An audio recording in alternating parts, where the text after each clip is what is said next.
Hi hello வணக்கங்க. நேற்றுக்கு வந்து ஒரு மேக்ஸ் ட்ரிக்கு போட்டிருப்பேன், ஓகேவா? சின்ன சதுரம் கொடுத்துட்டு அதை இப்படி ஸ்ப்ளிட் பண்ணி அதுக்கு உள்ளே வந்து 8 ட்ரையாங்கிள் வரது மாதிரி சம் வரும் பார்த்துக்கோங்க. அப்போ எல்லாருமே கேட்டிருந்தாங்க, அதில் எப்படி 8 வந்து அதை சொல்லுங்கள் அப்படின்னு கேட்டிருந்தாங்க. நிஜமாவே எனக்குமே தெரியலை பார்த்துக்கோங்க. இன்றைக்கி காலையில் நான் முன்னாடி வேலைமாலில் வேலை பார்த்துருந்தேன். அங்கே உள்ள ராஜேஷ் சாருக்கு ஃபோன் பண்ணி சார் எப்படி வரும் அப்படின்னு கேட்டேன். அப்போ அவங்க சொல்லி தந்தாங்க. அதை உங்களுக்கு நான் சொல்லி தரேன், சரியா?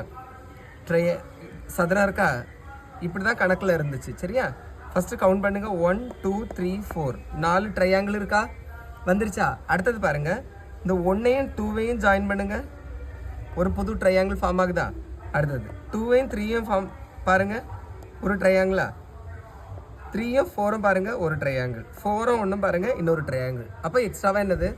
4 ட்ரையாங்கிள். 4 + 4 8. அப்போ ஒரு சதுரத்துக்கு உள்ள இந்த மாதிரி கொடுத்துருந்தாங்கன்னா 8 ட்ரையாங்கிள் இப்படி தான் வரும், ஓகேவா? உங்களுக்கு புரிஞ்சிருக்கும்னு நினைக்கிறேங்க. பிடிச்சதா லைக் பண்ணுங்கள். தேங்க்யூ.